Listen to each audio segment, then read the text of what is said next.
জলের ভাপেও যে এত মজার কেক বানানো যায় আর সেটা হবে নরম তুলতুলে আমি ভাবতেও পারিনি। তো আজকে তোমাদের সঙ্গে জলের ভাপে ছানা নরম তুলতুলে মালাই কেকের রেসিপি শেয়ার করব, কোন রকম ওভেন ছাড়াই আর খুবই সহজ এটা বানিয়ে নিতে পারবে। আর এই কেক খেতে এত মজার যে একবার বানিয়ে খাওয়ার পর রোজ রোজ বানিয়ে খেতে ইচ্ছা করবে। তো আজকের এই ছানার কেক বানানোর জন্য লাগবে ছানা। এখানে 1 কাপ মতো ছানা আছে। তো এখন এটাকে একটা মিক্সার জারের মধ্যে নিয়ে নিতে হবে। এবার যে কাপের মাপ করে ছানা নিয়েছি ঠিক সেই কাপের মাপ করে 1 কাপ সুজি অ্যাড করে দিতে হবে। তারই সঙ্গে অ্যাড করে দিতে হবে 1 কাপের চেয়ে একটু কম চিনি, মানে চিনিটা নিজেদের স্বাদ বুঝে অ্যাড করবে, যে যেমন মিষ্টি খাও। তার সঙ্গে 2টি এলাচও দিয়েছি। আর ওই কাপের মাপ করে 1 কাপ আগে থেকে জাল করা ঠান্ডা দুধ অ্যাড করেছি। একদম মসৃণ করে পেস্টটা বানিয়ে নিতে হবে। আর এই পেস্ট একটা বড় বাটির মধ্যে নিয়ে নিতে হবে।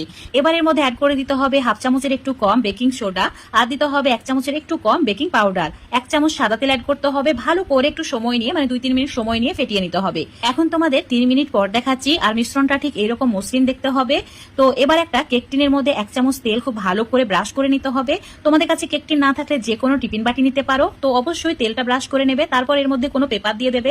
আমি এখানে বাটার পেপার গোল করে কেটে অ্যাড করেছি। তোমরা নর্মাল যে পেপার হয় সেগুলো অল্প একটু তেল ব্রাশ করে অ্যাড করে দিতে পারো, তাহলে কেকটা খুব সহজে ডিমোল্ড হয়ে যায়। এবার যে কেকের মিশ্রণটা রেডি করে রেখেছিলাম সেটা অ্যাড করে দিতে হবে। তারপর কেকটাকে স্টিম করে নেওয়ার জন্য চুলার উপর একটা বড় সাইজের কড়াই নিতে হবে। কড়াইয়ে 1 থেকে 1.5 গ্লাস মতো জল অ্যাড করে দেবে। তারপর একটা স্ট্যান্ড বসিয়ে ঢাকা দিয়ে জলটাকে একটু গরম করে নিতে হবে। জল যখন এরকম গরম হতে শুরু করবে, মানে বুদবুদ শুরু হবে, তখন কেক টিনটাকে স্ট্যান্ডের উপরে বসিয়ে ঢাকা দিয়ে 20 মিনিট মিডিয়াম ফ্লেমে স্টিম করে নিতে হবে। এখন 20 মিনিট পর দেখাচ্ছি। দেখতেই পাচ্ছ কত সুন্দরভাবে কালারটাও চেঞ্জ হয়ে গেছে, কেকটাও খুব ভালোভাবে রেডি হয়ে গেছে। এবার ঠান্ডা করে নিতে হবে। তো সাইডে রেখে দিচ্ছি। আর চুলার উপর একটা ফ্রাই প্যানে অল্প একটু জল আর দিয়ে দিচ্ছি 1 কাপ লিকুইড দুধ। আর এই দুধটা আগে থেকে জাল করা ঠান্ডা দুধ নিয়েছি।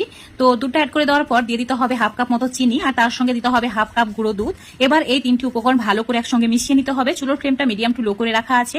কিছুক্ষণের মধ্যে দেখতে পাবে এটা ঘন হয়ে যাচ্ছে। খুব বেশি ঘন করে ফেললে হবে না, ঠিক এইরকম একটু ঘন হলেই হবে। এখন এই মালাইটা সম্পূর্ণ ঠান্ডা করে নিতে হবে। তো চুলো থেকে নামিয়ে এটা এখন রেখে দিচ্ছি সাইডে। এবার কেকটা সম্পূর্ণ ঠান্ডা হয়ে গেছে আর দেখেই বোঝা যাচ্ছে যে কত নরম তুলতুলে হয়েছে। তো ডিমোল্ড করে নেওয়ার পর তোমাদের দেখাচ্ছি। দেখো এটার কালারটা, মানে দুটো সাইডে, নিচের দিকটাও আর উপর দিকটাও একদম পারফেক্ট একটা কালার এসছে। তো একটা কাটা চামচ দিয়ে ঠিক এইভাবে ছোট ছোট ছিদ্র করে দিতে হবে, যাতে মালাইটা খুব সুন্দরভাবে ভেতর পর্যন্ত সোক করে নেয়।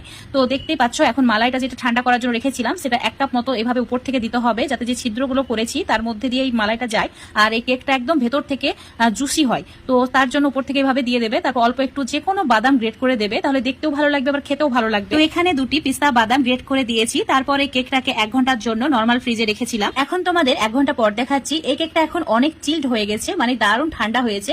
আর এই মালাই কেকটা ঠান্ডা খেতে খুবই ভালো লেগেছে। তো অবশ্যই তোমরাও ফ্রিজে রেখে তারপর খাবে, দেখবে একদম অসাধারণ স্বাদ হয় আর মুখে দিলে একদম গলে যায়। তো বন্ধুরা অবশ্যই জলের ভাপে এইরকম মালাই কেক একবার হলেও বানিয়ে খেয়ে দেখবে। এটা খেতে সত্যিই বন্ধুরা অসাধারণ স্বাদ।